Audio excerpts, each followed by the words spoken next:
Hello, fellow seekers. Welcome back to the Law of One Spiritual Advice Podcast. My name is Elle, and I return today to speak on some spiritual philosophy and some Law of One concepts that I can share with you and my opinions on them. So today, I have an interesting one. It is going to be on the dark night of the soul, that terrible, awful feeling that strikes one at the, seemingly surprising times and will have you reevaluating your life and everything and all the thoughts going on, and life is terrible. So let's talk about let's talk about suffering and the dark night of the soul and how and why we go through these types of things. And so if I may begin, I am inspired to do today's podcast by the loss of one of my wonderful pet friends, Oscar. He is a lovely cat that we had for 10 plus years, and he was a wonderful little guy, and I'm just going to not speak about him too much to avoid crying so that I can actually record this podcast. But point being is that I love the little guy, and in honor of him, I would like to share with you how I have gone through some dark things and this process that I've gone through, and maybe in sharing a little bit of my process, I can help you in whatever process you are going through, which may be similar or it may be 1,000 times worse than my situation, but I'm sure there's, some kind of similar things that we can glean off of it, because suffering is suffering and it comes in many forms, but they're all kind of, it's sort of like the same ingredient in many different dishes. So, if I may start, the dark night of the soul, that may be some term that you are familiar with, maybe you're not familiar with it. It is just a fancy way of saying like the darkest point of your life. Not even the darkest point of the life, because you can sort of have many dark night of the souls throughout your entire lifetime, but you may consider it the ups and downs of life, and you may consider it that down portion, the very down part, the very bottom of the bottom that is having you reevaluate your life, and is really making you think and making you ask those how and why questions. And it often comes in the form of a lightning strike. And I obviously mean that metaphorically. If you were physically struck by lightning, of course, it would be terrible, dark night of the soul for you, but metaphorically struck by lightning. And that is the quote that I'm going to start with from the Law of One, the Raw Material. It talks about the dark night of the soul, not exactly as I'm speaking about it, but they speak about the lightning portion, which is really the only concept that I'm wanting to explain with this part, is the lightning and how it is related to, in the tarot, the struck tower. You have the tower, which is a struck by lightning, and whenever you are, I'm not really good with tarot, but whenever you get that card pulled, it tends to mean disaster, catastrophe, or really, what I'm going to be explaining here. So this is from the Law of One, the Raw Material. You can get links to it on my website at theoneinfinitecreator.com, and there are links to the LL Research Material, who provides us all of this material for free. Thank you. So this is from session 78.11 in the Raw Material, and Raw talks about the matrix of spirit. So don't worry about all this terminology. It's going to get a little fancy, but I'm going to break it down and make it simple. So Raw states, the matrix of the spirit is what you may call the night of soul or primeval darkness. Again, we have that which is not capable of movement or work. The potential power of this extremely receptive matrix is such that the potentiator may be seen as lightning. In your archetypical system, called the tarot, this has been refined into the concept complex of the lightning-struck tower. However, the original potentiator was light in its sudden and fiery form, that is, lightning itself. End of quote. So in this, the idea that they talk about lightning, they state, in your archetypical system called the tarot, this has been refined into the concept complex of the lightning-struck tower. However, the original potentiator was light in its sudden and fiery form, that is, the lightning itself. So I see the dark night of the soul and the lightning as the same thing, or maybe you might say that the lightning brings on the dark night of the soul, and it may come in the form, if I'm to break down the symbology of it, they're talking not necessarily about the tower, but they used to just show it just like the lightning in its form and its brightness and its sudden fiery form, the lightning itself. And what does lightning do when it hits something? Well, it's fairly catastrophic. It is about change. It is about transformation. It is about transforming, right? Like it's like the burning of the of the physical and changing it into to something else. But the idea is that it's the sudden striking of the lightning, which is like the sudden epiphany, maybe even the sudden tragedy of life that will eventually lead to the epiphany, which is that lightning, that form of lightning which strikes and brightens up your being. And of course it doesn't happen at first. It's always, this is going to come later, and I'll get into that later with how it is really providing you light, this suffering and this dark night of the soul. It's not for nothing. You should hold on, you should hang on, my friend, because if you make it through it, you're going to be on the opposite side, which is the opposite side of the lesson to learn, and you're going to be probably happy that you've learned whatever lesson it is that you are to learn, which often will have to do with opening your heart. And so if I'm to continue sharing about my personal aspect with the lightning striking me, I think of it as it really did. I read this quote and I really did think about the lightning striking me, because it's now almost been a week, so I've had a little bit of time to think about it and to digest some of the catalyst of that sudden striking of my pet passing away. What it has done for me, though, I've noticed in the coming days, of course, when I walk around the house and you are not greeted in the area where the lovely little dude used to be, it's quite sad. But I've also noticed that even just when I'm watching like other YouTube videos, or I'm speaking with other people or hearing their stories, I'm actually a lot more soft. It feels like my heart has been struck by lightning and been broken open again. It's like almost like maybe over the last year or two, I've sort of built up some walls, some walls to defend myself, right? Like it's like these walls that come up around your heart. These may sound like bad, and they are, but in a way they're not, because you put them there because you did not feel safe, and you needed some protection and you needed some comfort in a way. So you put up these walls around your heart to be like, oh, I just can't take it anymore. I can't take any more of the heartbreak. And then, but you can't stay like that forever. So eventually the dam needs to break, and the lightning strikes the dam, let's say, and the water rushes out. And so I hadn't cried a ton in the last like even couple years. Like I definitely cry here and there, but nothing really serious. And it just seems that this lightning striking me, this situation was it was fairly traumatic the way it happened. So I guess that brought out a lot of maybe pain from my past even. But it was a strong enough moment that it has seemingly broken my heart open. And now I'm noticing in my sort of everyday life, I'm a lot more of a softie. I'm a lot more like prone to cry almost just hearing someone's story. Like normally, let's say like if I'm hanging out with my girlfriend and we might be watching something together, she almost cries on a dime, like very easily, and I not so easy, right? But normally I would just start to feel the sadness and I would look over and she'd already be crying. But now it's almost like we do it at the same time now. So anyways, I do feel myself to be a somewhat loving person, but over the years I can get that callousness, bitterness, and that builds up around our hearts and our minds. And so I might need a good, as they state in other parts in this material, a good whack to the forehead, to the metaphorical board to the forehead, to sort of just crack me open, to get me to remember the important things of life, and that it's mostly about love. And so that sort of leads into our next section about like, how do we do this? How do we work with a seemingly very difficult situation where you are in the dark night of the soul and everything is terrible and awful and you just want to give up and crawl away from the world? Well, I don't know all the answers, but I will share a few tools that I have learned in my life that seem to be the way.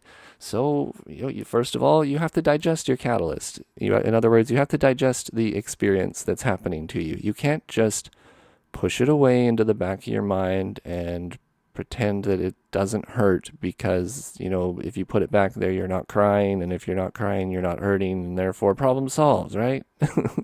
no, no. That is a recipe for disaster. So, first of all, acknowledgement. Like I'm sure there's even like these 5 steps that you can look up, right? But it's like acceptance, and it's like first of all anger, and then acceptance, and it's basically what I'm going to be explaining here. But the idea is to digest your catalyst. So make sure that you're not suppressing your catalyst. You do want to actually bring it to the surface, see how it feels. What does it have to tell you, right? Like I know in the spiritual world they try to tell you that you just have to be positive about everything, and that's total BS.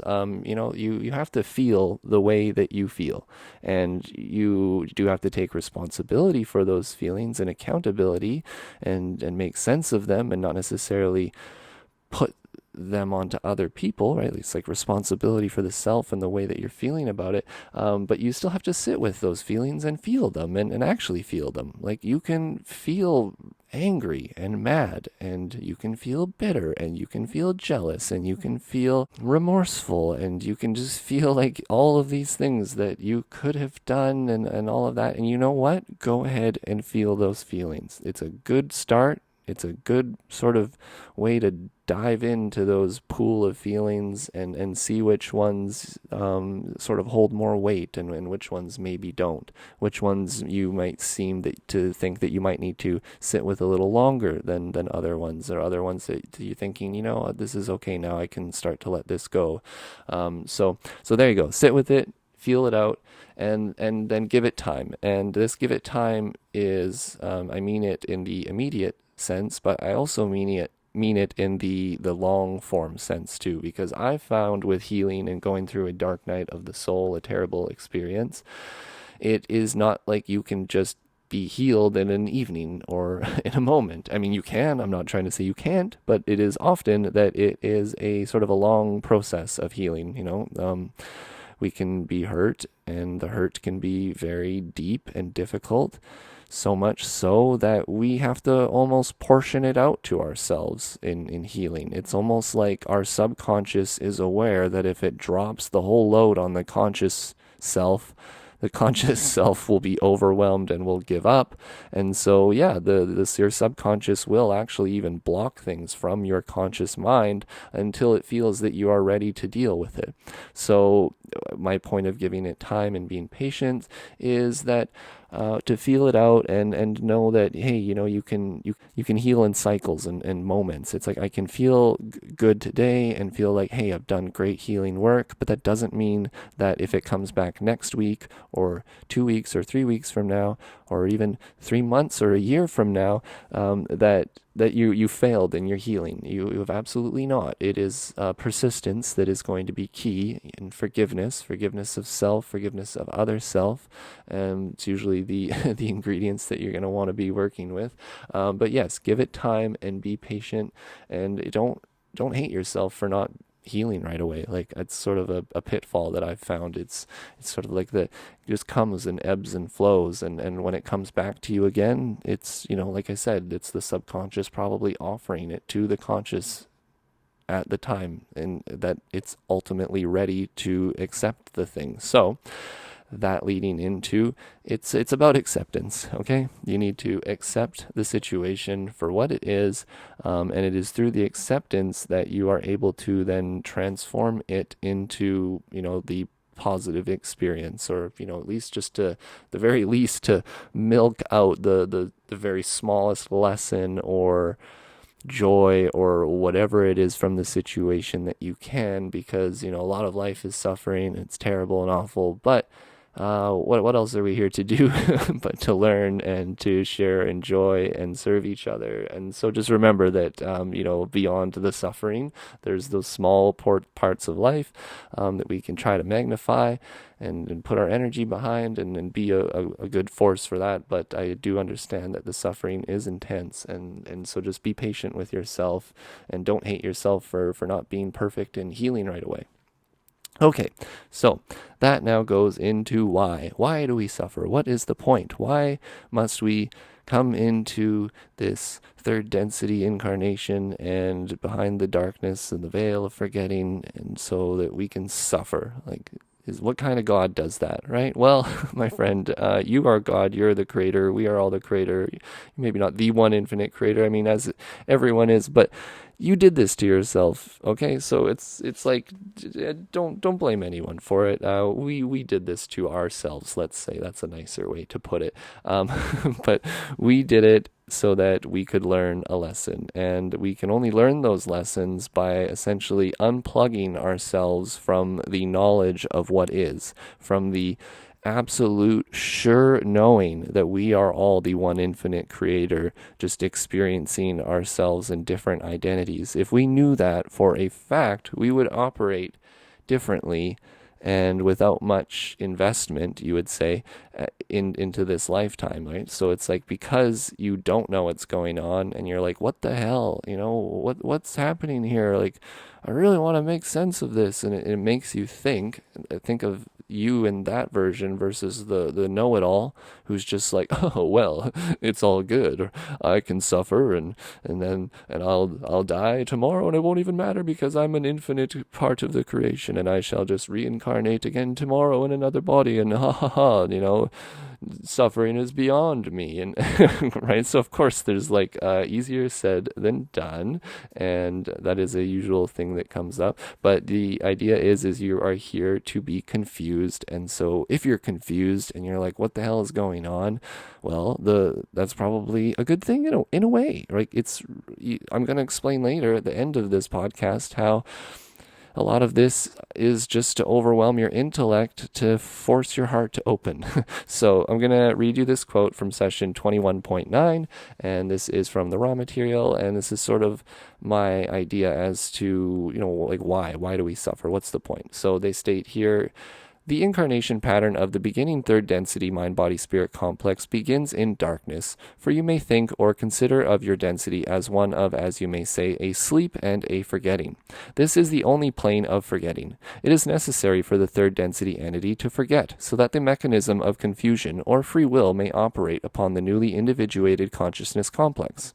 Thus, the beginning entity is one in all innocence oriented towards animalistic behaviors, using other selves only as extension of self for the preservation of the all-self.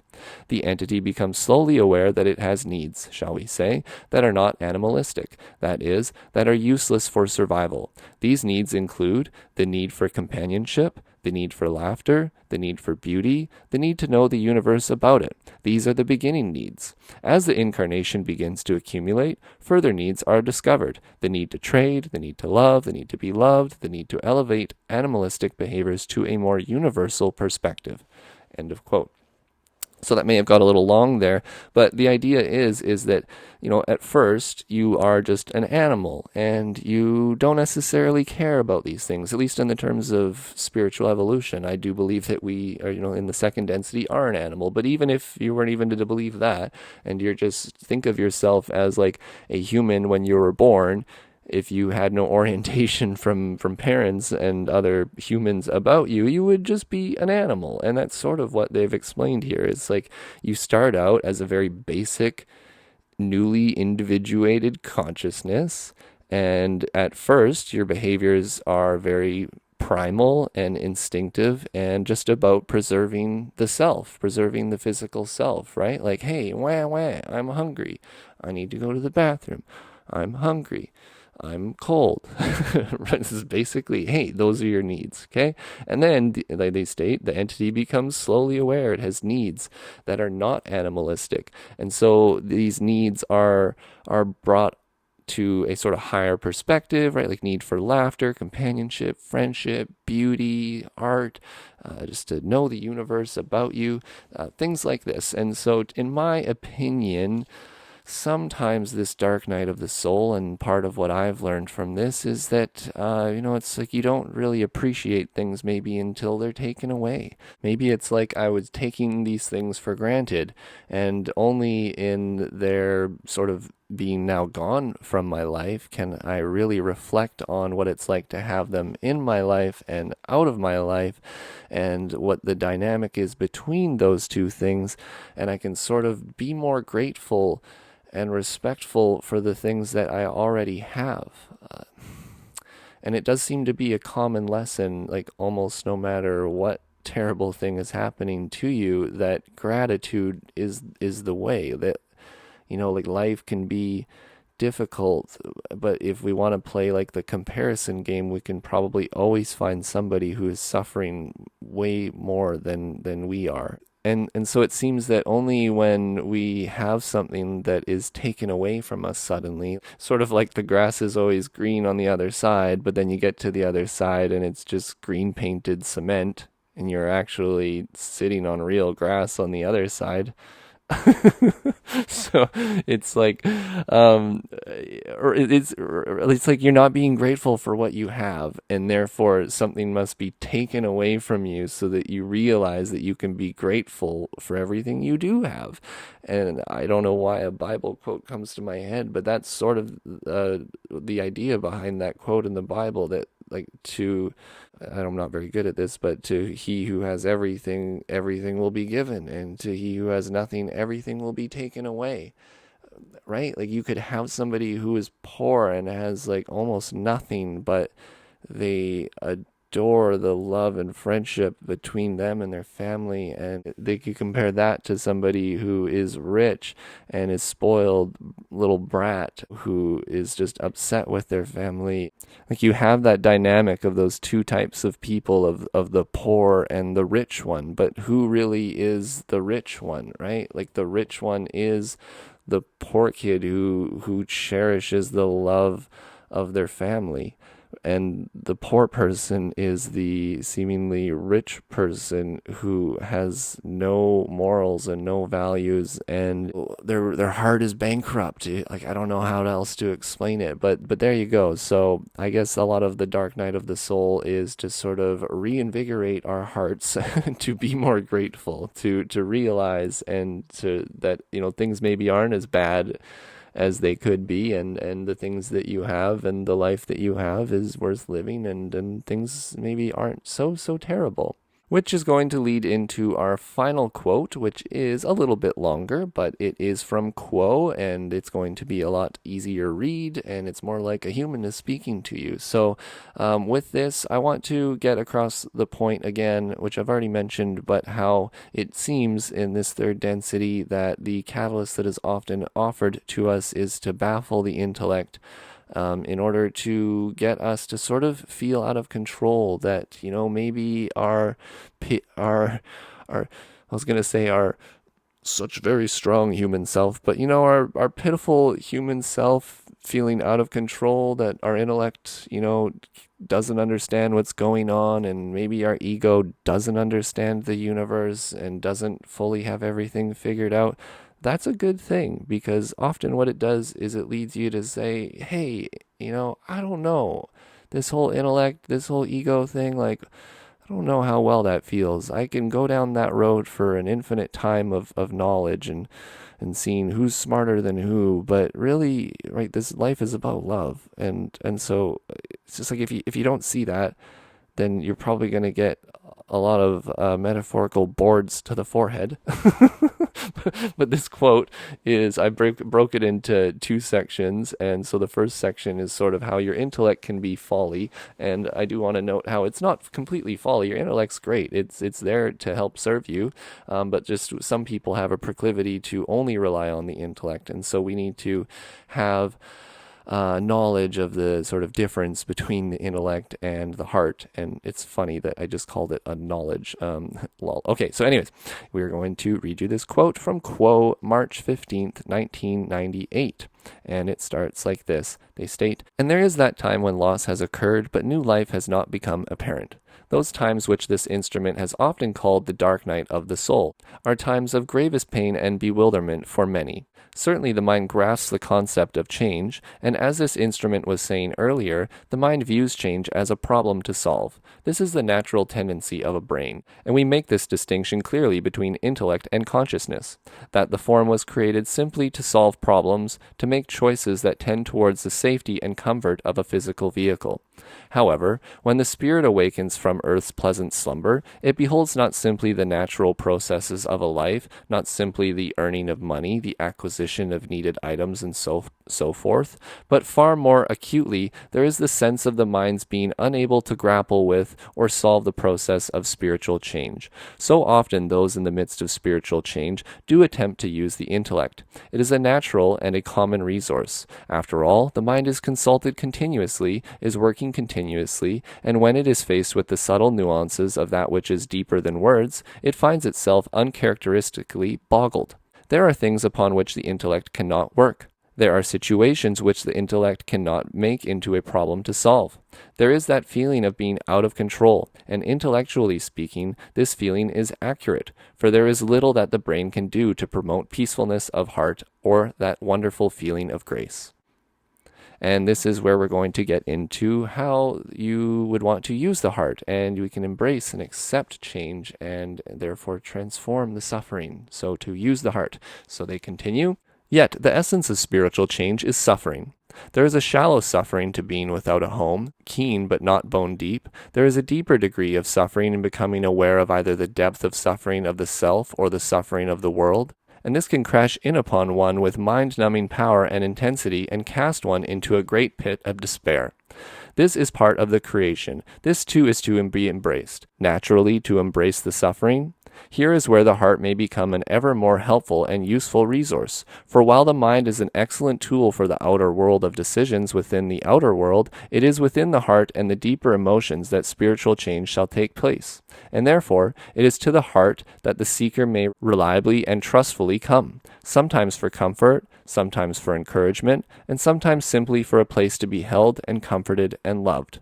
Whereas the mind must think itself sacred, the innermost heart is already holy ground, and awaiting there is the Creator, that intelligent infinity that so curiously loves every spark from which it is learning about itself.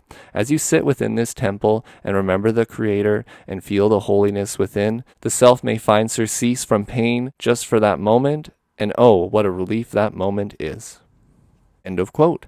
So that was a long one, and I'm not going to explain it because, like I said, it's fairly humanly spoke, and therefore I don't feel it needs a lot of explanation. But that is my idea with this, is to let you know that a lot of this third density is to baffle your intellect. You very smart person who is listening to this, oh, you're so smart, oh, you're so smart. But you're not so smart that you don't need to use your heart. And so if I may encourage one thing, is that you, when you get cast into your pit of despair, that you take notice of that beating heart. It is still there. All is well. All is not lost. I've lost a wonderful little friend, but it wouldn't hurt so bad if I didn't love him so much. Like, you can't have a dark night of the soul if you didn't have the light part of the soul to compare it to and to sort of be sad about. So I always just think that's like, the deeper the pain, well, maybe the deeper the love. And so with that, I like to think that maybe all of this suffering isn't completely useless. Like, we could even go into how everything happens in its own time and all is perfect timing, but we don't want to get into too much of that. I would rather just have you sort of be okay with your intellect being overwhelmed, being okay with the dark night of the soul and the giving up portion that says like, I don't know what's going on, just help. It's honestly, it's okay. You can do that. I found myself doing it, and I tend to find that hope comes. It may come, like they state here, in just a very small moment, and it may be a brief moment, but it is a wonderful moment, and it provides much relief and much grace.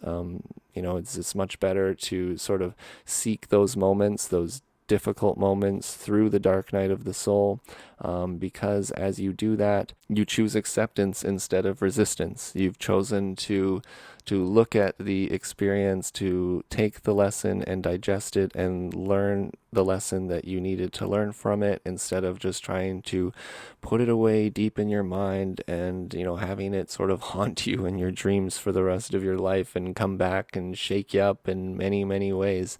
Might as well just get to it now, suffer, make your way through the suffering, because what goes down must come back up, and you will come back up. And even when like my friend has been seemingly lost, right? Like I don't get to hold my fluffy little friend in my lap anymore, and see him running and trying to trip me to the food dish every day, and all this just wonderful happy energy that he brought the house. But I'm recognizing that the love that was in those moments, that is, nothing has changed. Those moments always existed and they still exist, and nothing, like I say, nothing has fully changed other than just some physical illusion portion of it, and the fact that maybe it's just not happening right now in front of me anymore. There's a quote that I don't have in front of me, and I think I even mentioned it in the last one, but it's always the one that sticks with me, and it was even like one of the first ones I posted on Instagram. It's something about, well, why be concerned with the grass that withers and dies, only to bloom again in the glory and the love and the light of the one infinite creator. Don't be worried about that grass that blooms and dies, because it's all is well. It's just love in infinite forms, creator, in many forms and many identities, experiencing creator. And so even if that isn't enough for you and your suffering, I'm sorry, beyond all words, right? I'm trying to intellectualize all of this to you. So beyond all words, I wish I could just look you in the eyes and give you a big fat hug, a real deep hug. I'm sort of making the motion right now, like a hug motion. Whoever you are, complete stranger, I don't care really who you are. I know you suffer. I know we all suffer. It's difficult out there. So big hug from me to you. I hope you are doing okay. That's what this heart is about. That's what it's about. You don't have to always have ways to talk to people, to tell them how to feel and think. It can just be as simple as being there for someone, listening, and sharing a hug, and just sharing a moment, just being that graceful portion to share with somebody else. So I hope maybe you got a little bit of that with my sharing today, and that we could maybe transform a seemingly dark night of the soul and a dark experience for me into some love and some healing and some light, for me, just by being able to express myself in this way, and maybe for you, hopefully this helps you in some way. So if it did, thank you. I hope maybe you can give my podcast a like, and subscribe to the channel. I refuse to ask you to do it at the beginning like you're supposed to, because I am here to serve.